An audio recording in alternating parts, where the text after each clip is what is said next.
La Comisión de Radio y Televisión de Tabasco presenta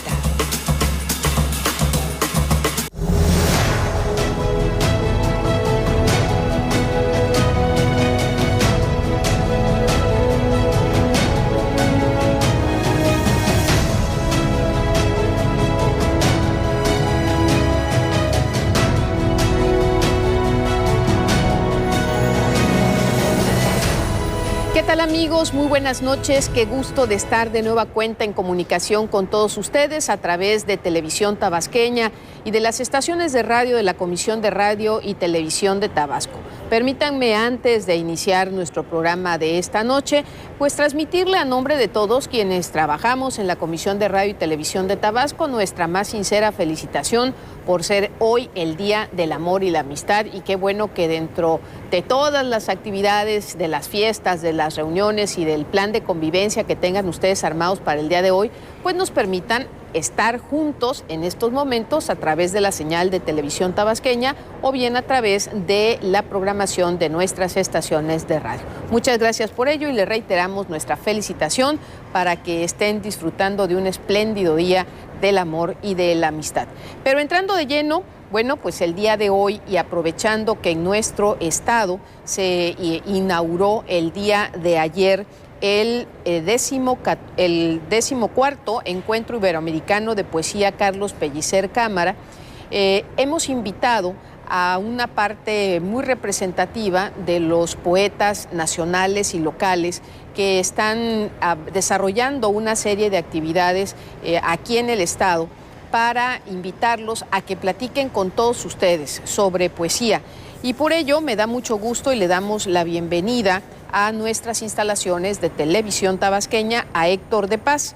Héctor nació en Villaflores, Chiapas, pero bueno, es orgullosamente tabasqueño por adopción. Es poeta, es ensayista, narrador y editor.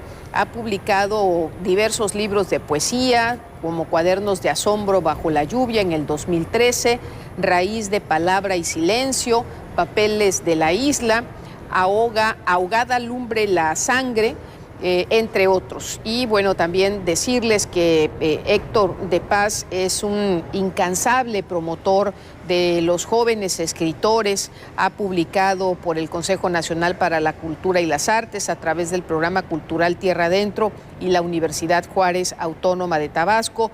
En 2011 coordinó junto con Omar Lara el libro Vivo en Doradas Márgenes, una muestra de poesía tabasqueña contemporánea publicado en Chile. Es asesor editorial, coordina talleres de creación poética, entre ellos el de la sección femenil del Centro de Readaptación Social del Estado de Tabasco. Por cierto, hablaremos de ello también. El día de hoy estuvieron por allá, y colabora con textos sobre literatura en revistas, periódicos y publicaciones electrónicas de México, Chile, Brasil y España. Maestro de la Escuela de Escritores José Gorostiza, es director de la Biblioteca Pública del Estado José María Pino Suárez. Héctor, qué gusto estar aquí, que estés con nosotros. Ya eran muchas las invitaciones y te nos habías negado. No, al contrario, un gusto enorme estar acá. Muchas gracias, Héctor. También le damos la bienvenida a Lucía Rivadeneira. Ella es michoacana de corazón y de nacimiento. Es licenciada en Ciencias de la Comunicación por la Facultad de Ciencias Políticas y Sociales de la UNAM. Cursó la maestría en Literatura Mexicana en la Facultad de Filosofía y Letras. Desde 1981 es profesora de la propia facultad, de donde egresó. Ha participado en mesas redondas, conferencias, seminarios sobre periodismo y literatura, así como en programas de radio y televisión. Con dichos temas ha impartido cursos, coordinado talleres y asistido a decenas de congresos y encuentros de escritores, tanto nacionales como internacionales. Ha publicado diversos ensayos de carácter académico y desempeñado diversos nombramientos académicos administrativos en la Facultad de Ciencias Políticas y Sociales de la UNAM. Ha ejercido también el periodismo en medios de circulación nacional, entre otros reconocimientos. Nuestra invitada de esta noche, Lucía Rivadeneira, ha sido merecedora del Premio Nacional de Poesía Joven Elías Nandino, del 5º Concurso Nacional de Poesía Enriqueta Ochoa, del Premio Nacional de Literatura Efraín Huerta, En diciembre del 2013 se realizó el primer encuentro nacional de poetas jóvenes en Morelia, por cierto, en homenaje a nuestra invitada de esta noche, Lucía Rivadeneira. Su material poético se ha difundido en revistas, suplementos, en redes sociales, etcétera. De sus libros sobresalen Rescoldos, En cada cicatriz cabe la vida, Robo calificado, Rumor de tiempos, Antología 1986-2006, Fiebre en agujas, antología de poemas eróticos y de culpa y expiación.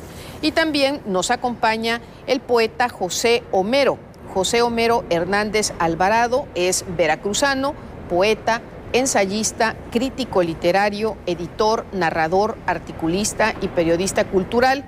Su bibliografía comprende, entre otros títulos, La construcción del amor, Sitio de verano, también Vista en vez de un cuerpo, Luz de viento, poemas, La ciudad de los muertos, La torre inclinada, entre otros.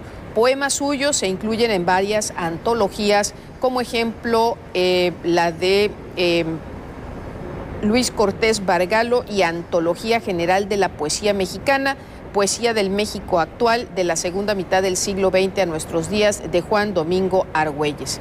Ha sido miembro del Sistema Nacional de Creadores de Arte desde el 2005 hasta el 2016.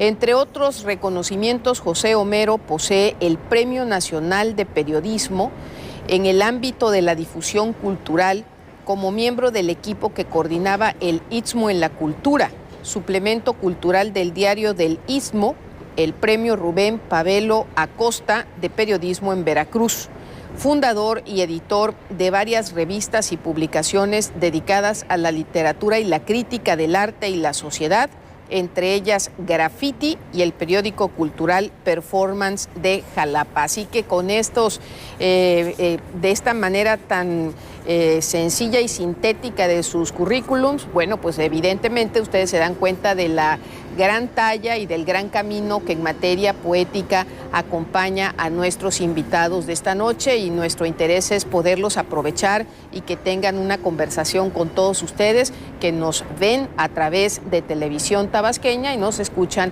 a través de la Comisión de Radio y Televisión de Tabasco.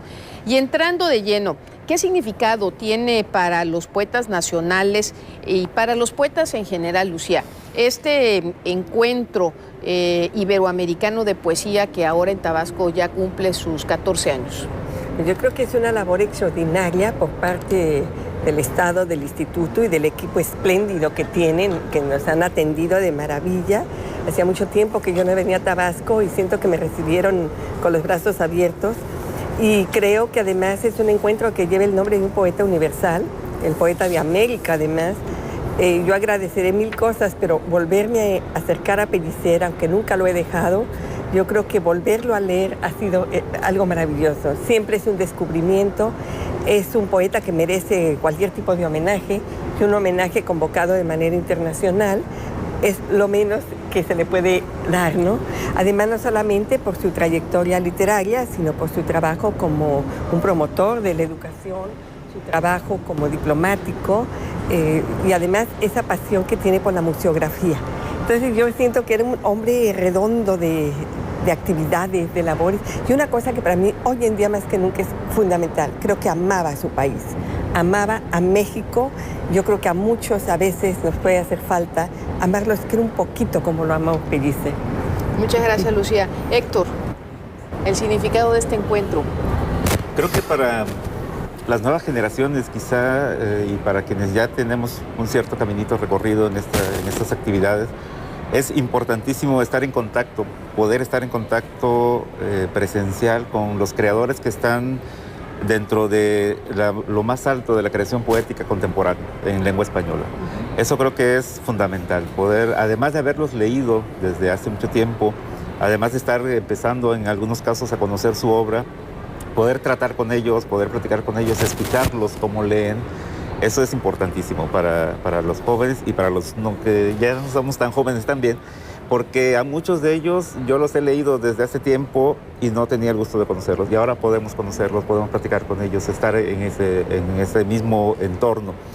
Creo que esta actividad, por ejemplo, la de ir a leer a las universidades y a los centros educativos, es fundamental para que volvamos un poco a esta visión humanista de la educación, ¿no? Complementar todos los ámbitos del ser humano. El encuentro también apoya esas actividades. Encuentros como este, José Homero, ¿se dan en otras entidades de la República? Sí, claro, digo, México siempre ha tenido una gran tradición de apoyo a las artes, que de alguna manera pues nace justamente en los años 20, nace con José Vasconcelos, cuando justamente uno de los que pudiéramos decir creadores de toda esta tradición cultural es Carlos Pellicer. Siempre ha habido un gran apoyo en muchos estados, ¿no? Ahora prácticamente en todos, por supuesto, gracias a la Secretaría de Cultura y su labor que ha realizado a partir de la fundación del Conaculta, que como sabemos fue una conquista ciudadana de alguna manera. Y pues hay una gran tradición, ¿no? Desde estados como Michoacán, Veracruz, Jalisco, ¿no? Que pues es totalmente la referencia por la situación cultural de la Feria Internacional del Libro, que es la más importante de habla hispana. Y pues aquí Tabasco, que siempre ha tenido esa vocación poética, ¿no? Desde la época de Carlos Pellicer, que tiene grandes poetas como José Carlos Becerra, José Gorostiza, ahora Dionisio Morales. Entonces, sí, afortunadamente se da mucho ese apoyo, cosa que a veces no sucede en otros países, ¿no? O sea, siempre la política cultural mexicana tradicionalmente ha sido como la cara amable del Estado. Por eso Octavio Paz le llamó el logro filantrópico al Estado mexicano, ¿no? Que frente a esta represión y falta de democracia que ha existido en el México priista, pues se ha dado siempre ese apoyo hacia la cultura. Muchas gracias. Van a ir, amigos televidentes, apareciendo a lo largo del programa los números telefónicos también en donde pueden ustedes dejar sus mensajes o bien seguirnos a través de nuestras plataformas de redes sociales. ¿Cómo ha sido la evolución de la poesía local o regional, Héctor, en estos 14 años? Yo creo que una cuestión fundamental ha sido el trabajo que se ha hecho al interior de los talleres literarios. Creo que es un trabajo fundamental para entender cómo se ha ido desarrollando, por lo menos en lo que yo he estado trabajando últimamente, es a partir del taller literario como una manera de reunir ciertas sensibilidades y de reunir a un coordinador que va guiando el trabajo de los demás. Eso ha permitido varias cosas. Primero, ponernos en contacto con la tradición literaria de la que venimos, ¿no? Pellicer, Gorostiza, Becerra, en el caso del sureste, Jaime Sabines, evidentemente. Ponernos en contacto con esta tradición, darnos elementos, los talleres nos dan elementos para poder entender un texto literario, un texto poético, y la tercera parte que es ponernos a trabajar nuestros propios textos.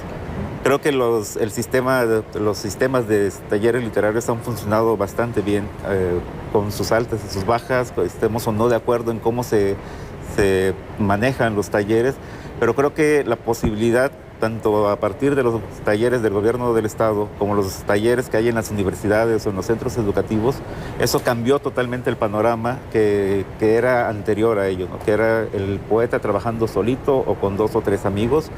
El taller amplía todas estas posibilidades. ¿¿Cómo descubre un joven si tiene o no vocación para la poesía, Lucía? Yo creo que hablo por una experiencia que tengo en la UNAM de 37 años. Recibo jóvenes de entre 17 y 18 en primer semestre y tengo otros de alrededor de 22 ya casi de salida. Y sí, yo tengo una labor que me he planteado desde siempre, que es acercarlos a la poesía. Porque yo creo que tradicionalmente han estado alejados de la poesía. Nos enseñan una poesía de carácter muy ficticio, nos obligan a aprendernos de memoria un poema a la madre que rebasa Melcocha, o mamá soy Paquito, no haré travesuras. Entonces son cosas terribles. Y entonces cuando descubren otro tipo de poesía, es decir, una poesía más cercana a ellos mismos, hay una gran ventaja cuando se enamoran, creo yo. Porque todos los que nos hemos enamorado en la adolescencia Bueno, aunque sea un poemita, escribimos, ¿no? En una servilletita. Cosita en una servilleta. Así no se lo enseñamos a nadie, pero bueno, algo puede despertarse porque es excesivo lo que hay adentro.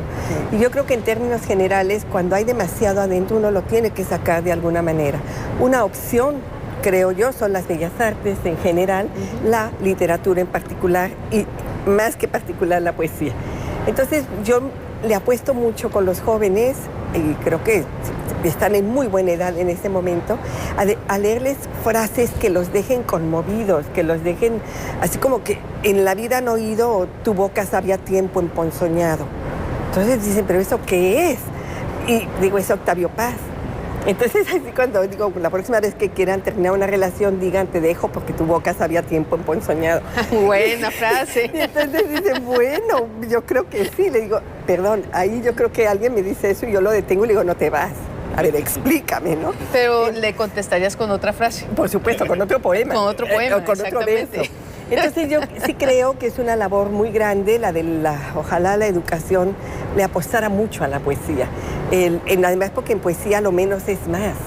Entonces eso, los rollos que luego la gente se tira que duran media hora, ¿pero qué dijo? Nada. Y un verso puede decirlo todo. Uno. Entonces sí creo que hay como un campo fértil, son como esponjitas. En primer semestre hasta nos creen como profesores, ¿no? Ya después no sé, pero al menos en primer semestre sí nos creen. Y yo creo que hay muchas formas, si uno tiene algún referente, de darles a los chavos que están deseosos de oír algo diferente.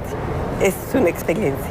Muy bien, vamos a una pausa y vamos a regresar a seguir platicando con nuestros invitados de esta noche aquí en Televisión Tabasqueña, en las nuevas tendencias de la poesía iberoamericana. Vamos a seguir platicando con José Homero, con Héctor de Paz, con Lucía Rivadeneira y se va a incorporar a partir del que regresemos Luis Cortés Bargalló para que también nos comparta sus experiencias y sus comentarios. Volvemos.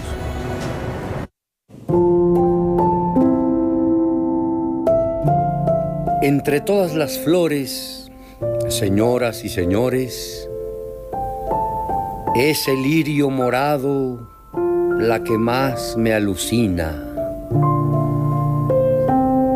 Andando una mañana solo por Palestina, algo de mi conciencia con morados colores tomó forma de flor y careció de espinas.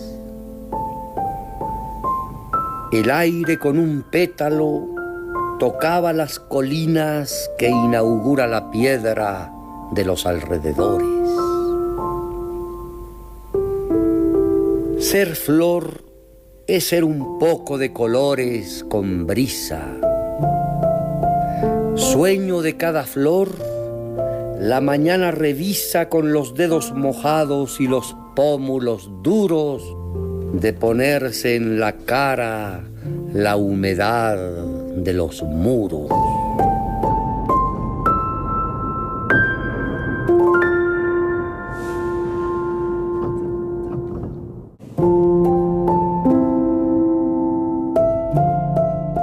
Ser flor es ser un poco de colores con brisa.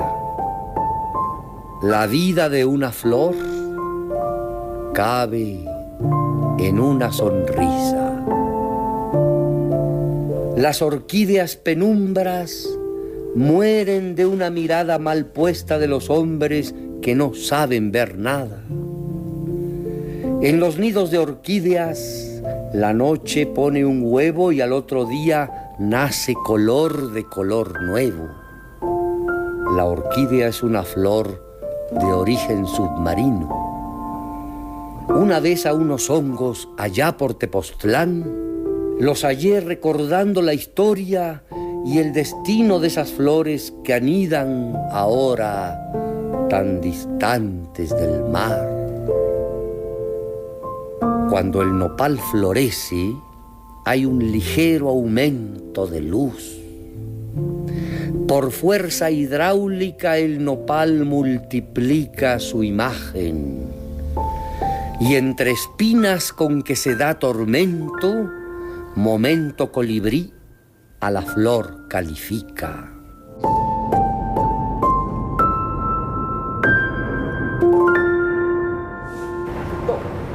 Gracias por continuar con nosotros. Esta noche en nuestro programa estamos platicando sobre las nuevas tendencias de la poesía iberoamericana en el marco del 14º Encuentro Iberoamericano de Poesía Carlos Pellicer Cámara. Vamos a darle la bienvenida al poeta Luis Cortés Bargalló, de Tijuana, Baja California. Él es poeta, traductor y editor. Estudió comunicación, la maestría en letras mexicanas y música en la Ciudad de México, en donde actualmente reside. Ha publicado diversos libros, entre ellos El Circo Silencioso, La Soledad del Polo, Al Margen Indomable, Por el Ojo de una Aguja, Filos de un As y en Vez, La Lámpara hacia Abajo. Además es autor de diversas antologías y es miembro del Sistema Nacional de Creadores del Arte de FONCA. Luis Cortés Bargalló recibió el día de ayer el premio precisamente iberoamericano de Bellas Artes de Poesía Carlos Pellicer para obra publicada en el marco de este encuentro de iberoamericano de poesía. Pues bienvenido a Televisión Tabasqueña y felicidades por su premio y su reconocimiento. Muchas gracias. En fin, pues para mí es pues muy grato estar aquí en Tabasco y más en estas condiciones. Yo ya he estado antes invitado a este festival. Y pues he tenido la oportunidad efectivamente de escuchar poesía muy relevante en ese marco del que estaban haciendo comentarios hace un momento, la poesía hispanoamericana, y este encuentro efectivamente es un encuentro donde han participado poetas muy relevantes, muy importantes. Para mí es un honor estar en este encuentro y que además en este contexto me hayan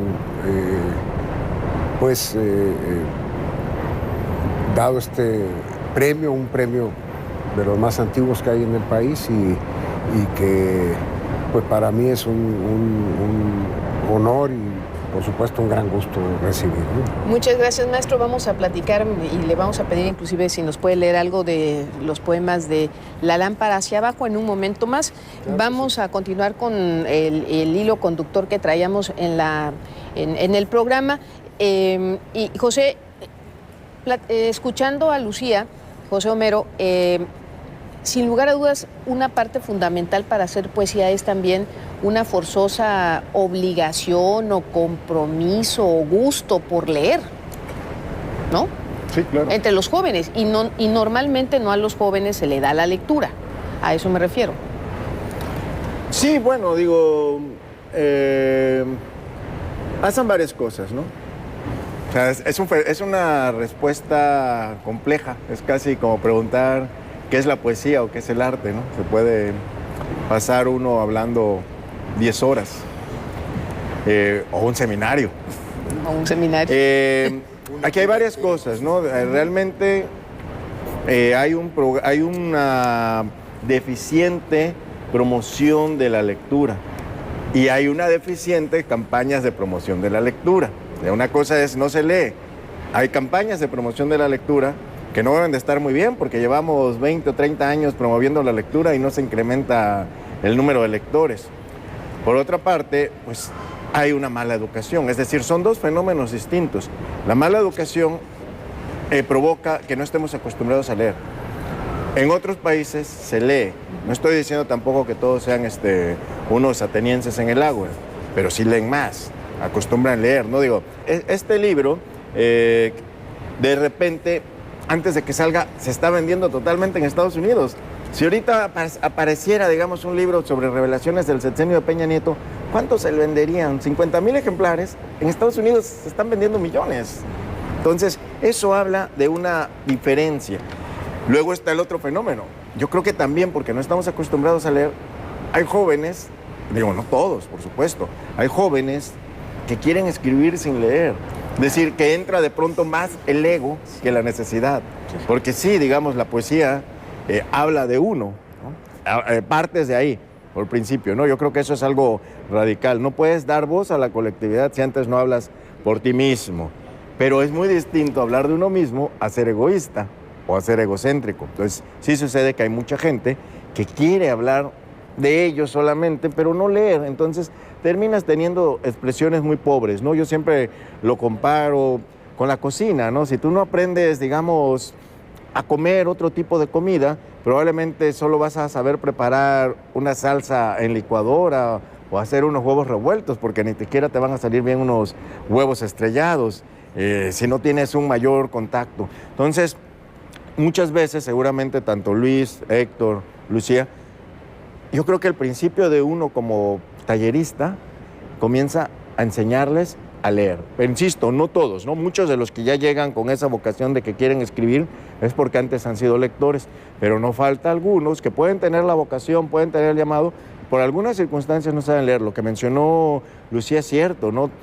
Que viene con el tema que estamos hablando, la enseñanza de literatura. Si tú lees lo que te dicen Gerardo Denis, por ejemplo, un gran poeta mexicano, él decía que descubrió la poesía cuando lee los poemas de Octavio Paz en la Gaceta del Fondo de Cultura, que si hubiera sido por las enseñanzas de la literatura, pues se va, igual lo dice José Agustín, ¿no? Yo creo que todo mundo, por las clases de literatura que se dan, no se dedicaría a la literatura. Entonces, también el papel que uno tiene como tallerista es encauzarlos, ¿no? Hacerles esta revelación de que realmente la poesía te está hablando, de que la poesía no es algo inútil, sino que es algo que te ayuda a vivir y ayuda a crear una mejor sociedad, aunque no sepamos cómo lo logra, pero sí lo logra.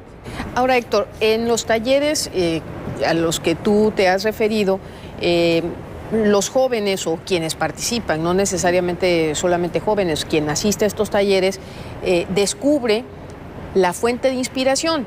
Tradicionalmente o en épocas pasadas, en siglos pasados, se hablaba que la inspiración natural del poeta tenía que ser o el amor o el desamor, simple y sencillamente, claro. Pero ahora podemos encontrar poetas o temas de poemas variadísimos y sobre todo muy cotidianos. Pareciera que la nueva tendencia es la cotidianidad, lo que estamos viviendo en el día a día y que todo puede generar un poema. Sí, creo que una cuestión fundamental, por lo menos desde la experiencia que yo he tenido con los talleres o los cursos de poesía, es que yo trato de volver siempre a esta noción que tenía Edgar Wiley, que decía que hay que vivir en un estado de inocencia y en un estado de alerta, ¿no? Y que el poeta tiene que estar siempre en los dos estados al mismo tiempo. El estado de inocencia significa este asombro que tenemos ante la vida, ante el universo, ante nuestra propia existencia, y el estado de alerta es tener herramientas para nombrar ese asombro. Creo que eso es fundamental para quien quiera escribir poesía, joven o no. Y también, como decía el maestro José, la tradición, ¿no? Esta tradición y ruptura que siempre tiene que estar presente en la elaboración de un texto poético, porque sí, todo en el mundo es tema de la poesía, pero hay que tener ciertos elementos para poder expresarlo, ¿no? Creo que se nos olvida asombrarnos de que, para empezar, de asombrarnos de que estamos vivos todas las mañanas, ¿no? De que despertamos vivos. Y eso ya en este país ya es un logro. Entonces, en este país y en todos muchos lados ya es un gran logro.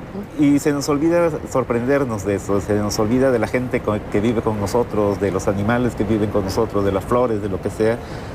Y el taller creo que es un espacio que tiene que posibilitar que ese asombro se redescubra y se potencie, y también dar elementos que permitan nombrar ese asombro. ¿Cuál fue su primera fuente de inspiración? Si podemos hablar en realidad de inspiración, creo que Héctor tiene razón en que solo hay inspiración cuando se están dando esos estados de alerta y de atención, y que finalmente la inspiración,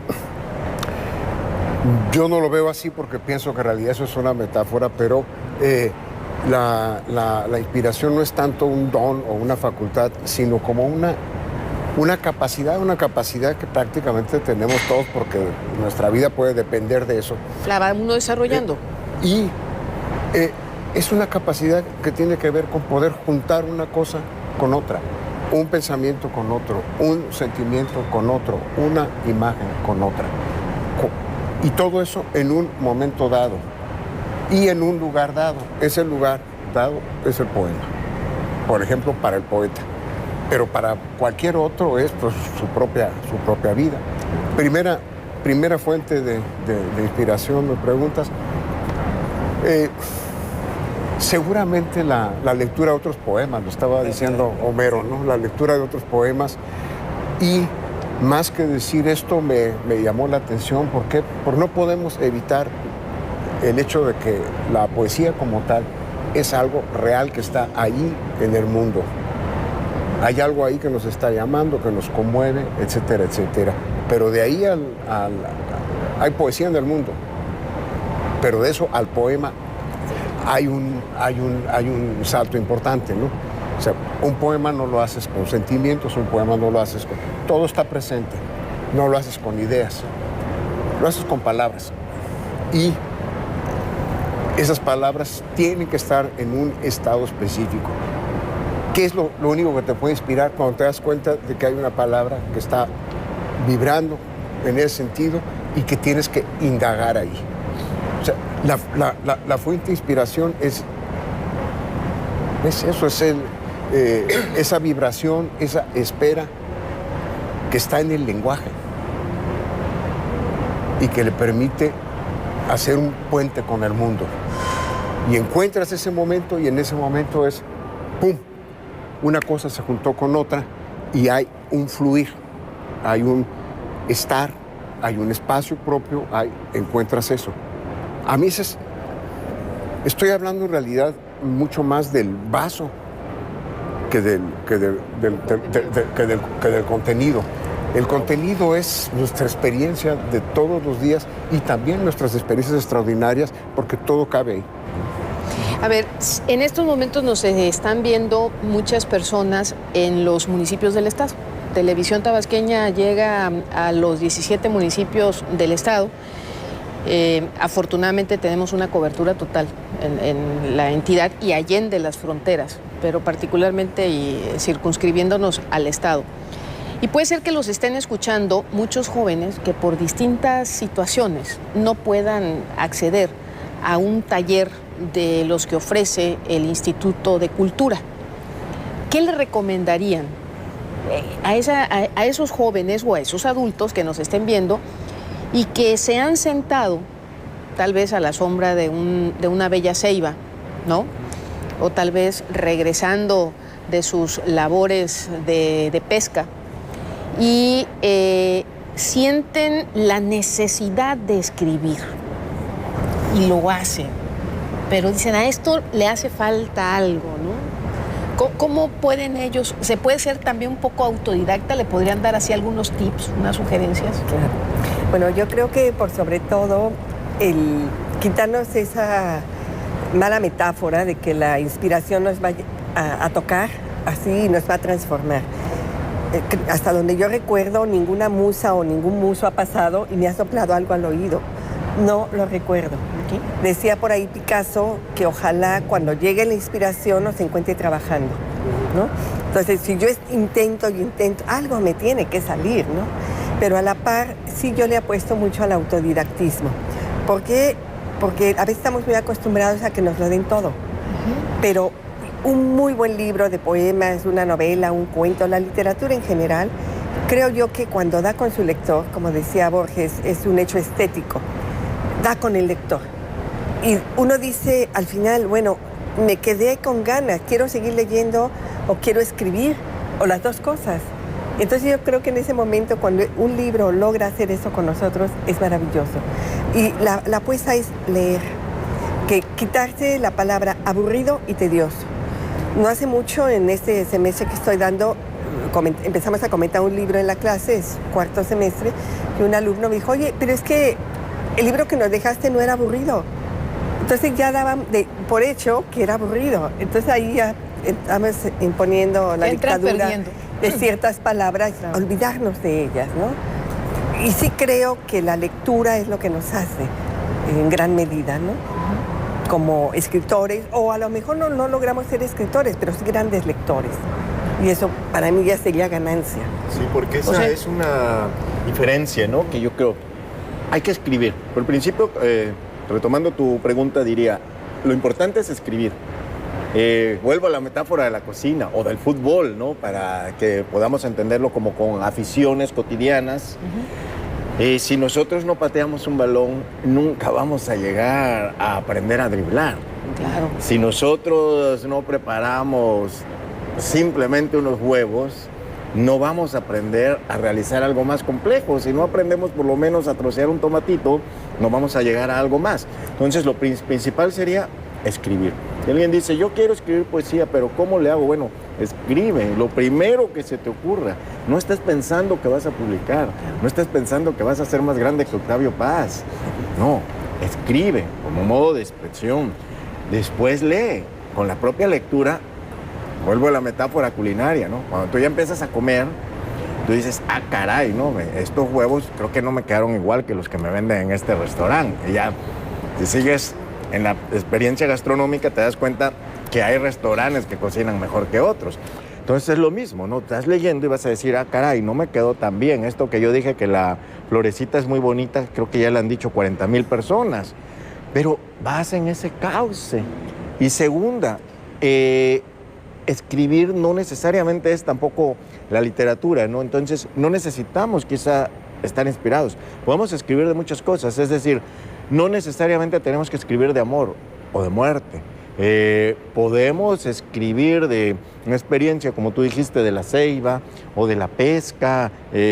Luis, que es un experto en esto, ¿no? Podemos retomar incluso nuestras tradiciones, porque mucha gente dice, bueno, es que yo en realidad no me gusta leer, por lo tanto no puedo llegar a ser poeta. No, si nosotros tuviéramos, que también es por desgracia algo que se ha perdido, tuviéramos una firme tradición musical como la teníamos antes, aprendes a escribir, es decir, ahorita, por ejemplo, ¿quiénes son los pocos que pueden todavía realizar algo métricamente?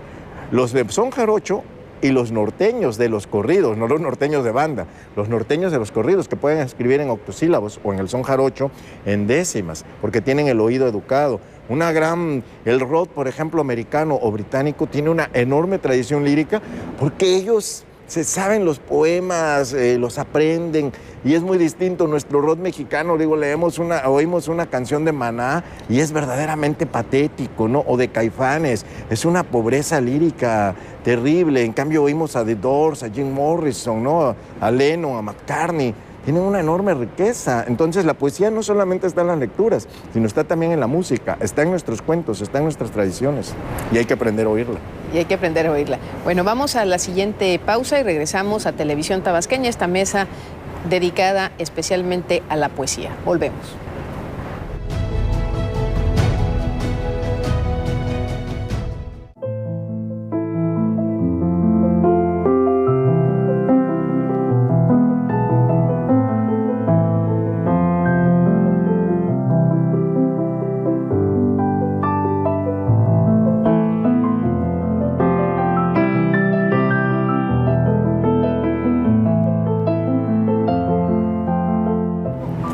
Gracias por continuar con nosotros. Esta noche estamos platicando en Televisión Tabasqueña con los poetas Luis Cortés Bargalló, Lucía Rivadeneira, Héctor de Paz y José Homero. Y en el marco de este encuentro iberoamericano de poesía, Carlos Pellicer Cámara, a Luis Cortés le entregaron el premio, justamente el premio de este encuentro iberoamericano de poesía. ¿Por qué no nos platica más sobre el libro La lámpara hacia abajo, que inclusive lo trae usted, y en qué año lo escribió y qué le dejó a usted como poeta este libro, entre otras cuestiones? Bueno, en realidad es producto de un proceso largo. Que yo lo muestro mientras. Soy un pues escritor de lento avance y de lento aprendizaje también, porque me toma mucho tiempo y le dedico pues no un tiempo muy disciplinado, porque una vez que puedo entrar en esa atmósfera, no quiero ver eso como un trabajo, porque eso me distraería del resultado. Que finalmente es muy raro pensar en un resultado, porque tiene chiste escribir un poema porque no sabes a dónde te va a llevar, ¿no? Entonces, pensar en un resultado es un poco absurdo porque el resultado te lo va a dar el poema y finalmente estos poemas están todos escritos sabiendo o teniendo fe en que el poema sabe más que el poeta. Entonces, es a veces difícil hablar de los poemas y de cómo fueron saliendo. Solamente puedo decir que sí, me tomó mucho tiempo hacerlo. Así me pasó con mi libro anterior también, de tal manera que sé que ese es el ritmo que me acomoda y es un ritmo que al mismo tiempo me compromete con lo que verdaderamente me importa, que es poder encontrar siempre una expresión que vaya de acuerdo a los contenidos que esa expresión puede ir encontrando, ¿no? Eso a veces es una como forma de salir de uno mismo, una forma de no estar en uno mismo, que para mí es una de las mayores experiencias de conocimiento que te da la escritura de un poema. Te permite no estar propiamente en tu esfera más personal, ni en tus conflictos más personales, sino en una zona más amplia, ¿no? Citó ahorita Héctor hace rato a Edgar Bailey, que es un poeta que debería ser mucho más conocido de lo que es, y que él constantemente, ayer lo cité yo también, durante la entrega del premio, porque es un poeta que nos reconcilia con esos saberes de la poesía, ¿no? Y es, a diferencia de muchos otros poetas, un poeta tremendamente optimista respecto al mundo mismo y al mundo visto a través del ojo de la poesía. Y de alguna manera yo creo que en el fondo de toda actividad poética hay esa, vamos a llamarle así, esperanza. La esperanza de que la palabra pueda develar algún tipo de luz, pueda arrojarla. El libro se llama La lámpara hacia abajo. La lámpara ilumina, mirando, ¿no?, hacia el suelo, la lámpara al ras de tierra, por ponerlo en pocas palabras, a nivel de cancha. A nivel de cancha. Ahí, ¿no? ¿Por qué no nos comparte la lectura de alguno de sus poemas de La lámpara hacia abajo? Sí, con mucho gusto. Aquí hay un poema.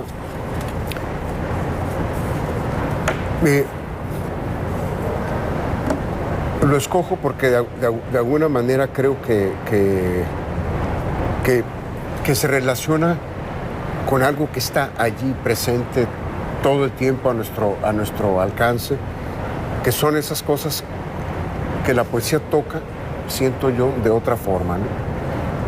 No tiene título y el único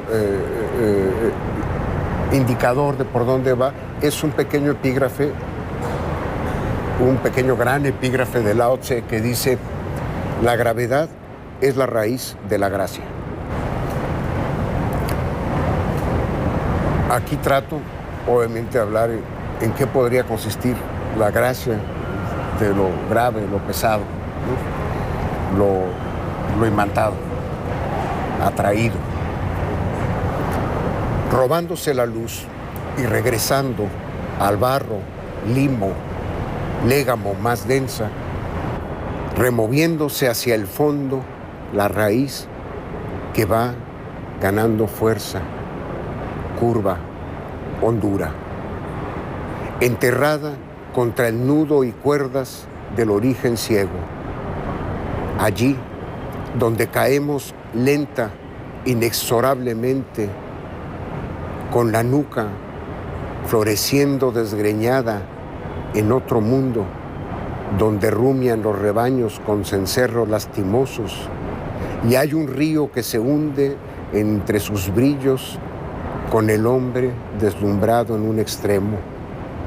Él se asoma, reconoce removido su erizada sombra sobre el fango, y más adentro, en él, en ella, cuántos cuerpos y laceraciones, aradores, garrapatas y zancudos, lenguas afiladas y punzones desangrando la blandura donde encalla este pesado toro que respira, hondo, bajo un signo blanco, el aleteo de una garza sobre el lomo estremecido, más de la mitad del cuerpo sumergida en la masa del pantano, la nariz rodeada por el lodo seco, la nariz que va ensanchándose en un mundo negro que respira y que se hunde, la cabeza que chorrea caudalosa al levantarse, sosteniendo indeclinable esa mirada horizontal que eleva todo. Muchas gracias, maestro. Y también en el marco de este encuentro iberoamericano de poesía, José Homero impartió una conferencia sobre el maestro Carlos Pellicer en una etapa, tal vez, Héctor, poco conocida para algunos, que es su etapa de juventud.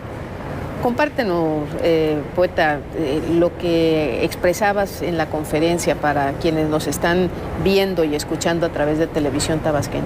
Bueno, en realidad la conferencia no versó sobre la juventud. Digo, lo que pasa muchas veces, ¿no? Como hablaba Luis, de que el poema se te revela y se te revela.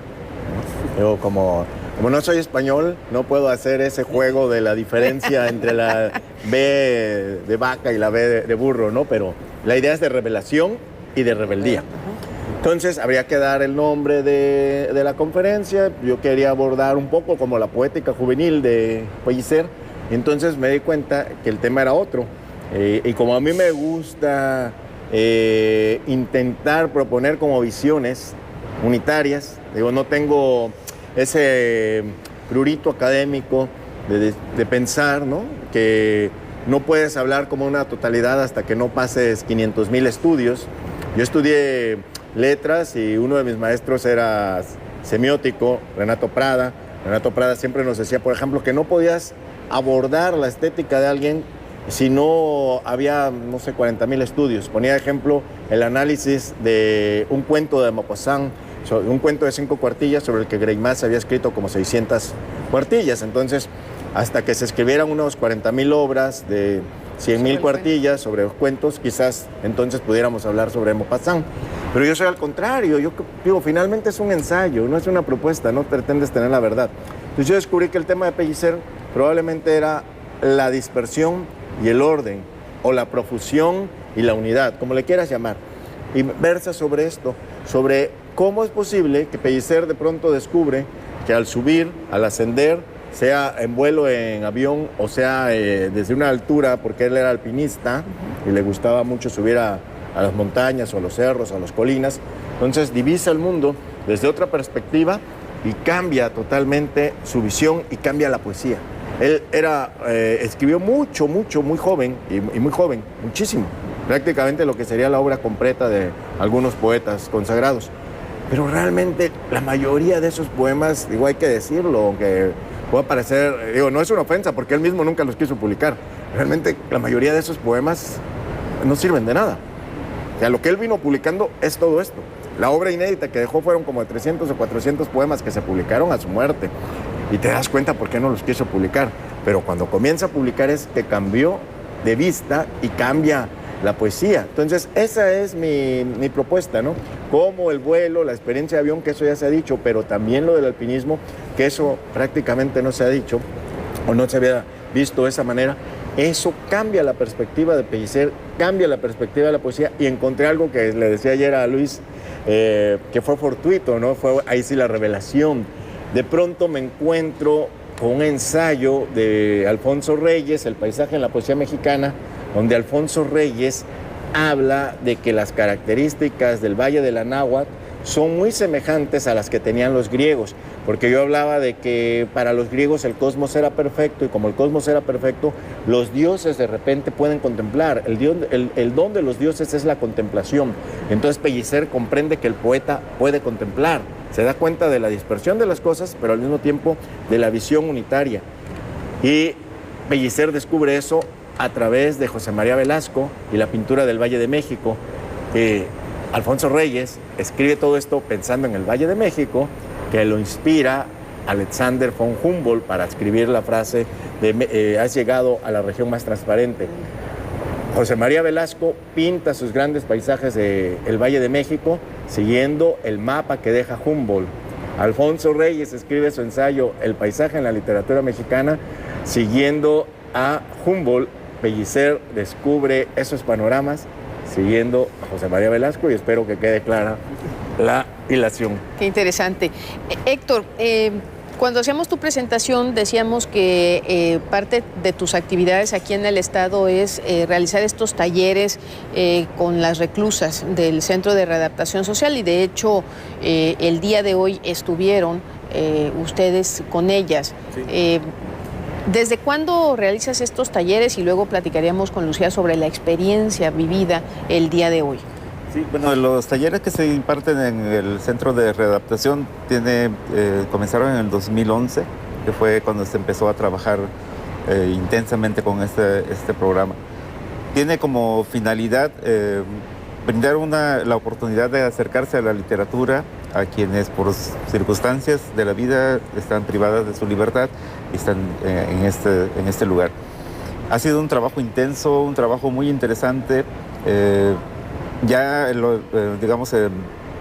Creo que lo fundamental fue identificar muy bien cuál era nuestro papel como integrantes del Instituto Estatal de Cultura que íbamos a ofrecer los talleres, que nos permitieron entrar, nos brindaron el apoyo, la confianza de las personas que están ahí, de trabajar con nosotros. ¿Cuál era nuestro papel? Y lo platicábamos hoy que íbamos rumbo al CRECET con el maestro Homero y con la maestra Lucía, que desde un principio quedó muy bien planteado que nosotros íbamos a trabajar literatura. No somos abogados, no somos defensores de derechos humanos, no somos mensajeros de las internas, sino que vamos a trabajar un taller como se trabaja aquí afuera. Evidentemente las condiciones son diferentes, no es lo mismo que alguien pague para que le enseñe a uno a escribir, a que esté recluido y que llegue esta oportunidad. Y lo más interesante también fue que tenía muchas historias que contar. Son historias muy fuertes, son historias de un calado tan hondo que también se dan acá afuera, pero allá se recrudece esta misma realidad. Entonces tenían una necesidad de ellas de expresarlo. Creo que eso fue lo que pudo hacer que el trabajo funcionara bien.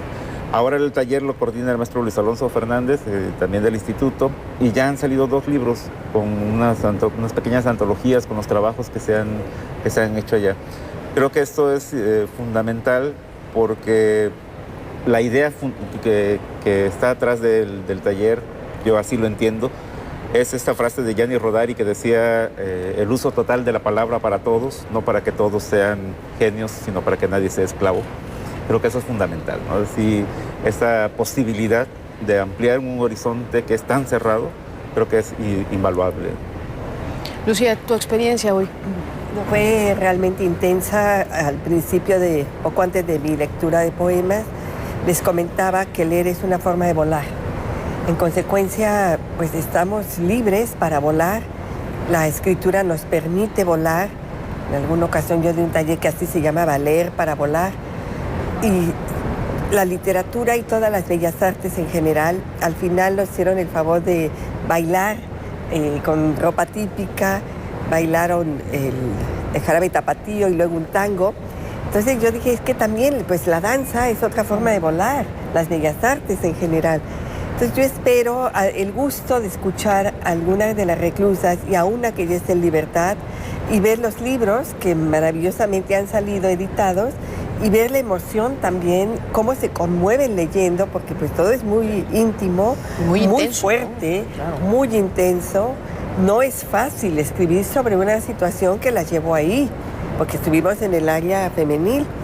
Entonces, de verdad, el hecho que hayan pues compartido con nosotros esa experiencia y ver a esta chica que salió junto con nosotros, se despidió, firmó, Irma, firmó y se salió ya con nosotros. Entonces, bueno, por mucho o poco tiempo que hubiera estado en el Cerezo, ya está fuera, ¿no? Y salió hoy con ustedes. Ya estaba. Bueno, ya estaba libre, ya estaba libre, pero la experiencia de que todos firmamos y ella también ya. Excelente. ¿No? Entonces, yo creo que, y además firma con eso, pero aparte llevaba 2 antologías, y ahí venían poemas de ella. Qué Y maravilla. eso a mí se me hizo extraordinario, extraordinario. José, rápidamente, porque estamos a punto de terminar el programa, tu experiencia hoy en el Crecer. Bueno, digo, se comprueba esto, ¿no? Que yo creo que por eso sería como fundamental partir de ahí.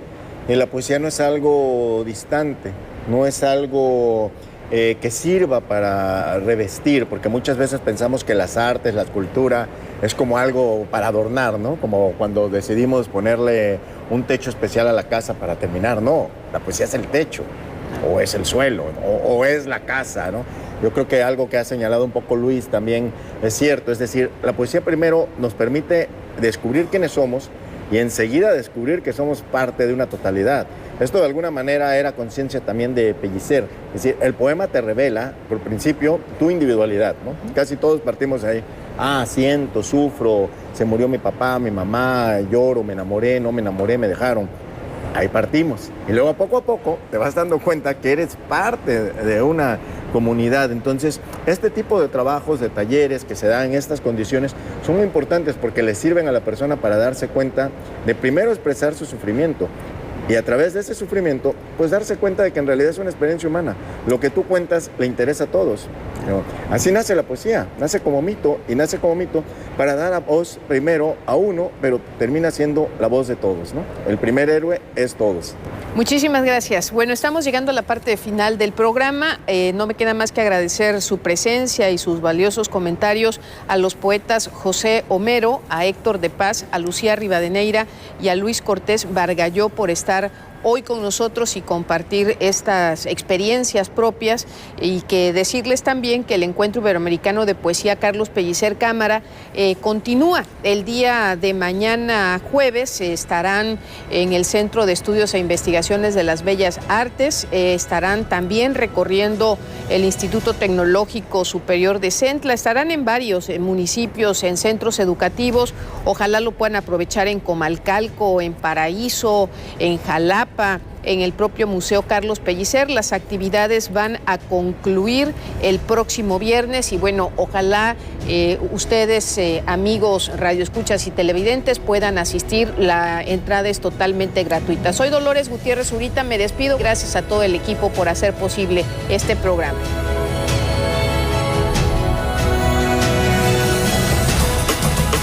La Comisión de Radio y Televisión de Tabasco presentó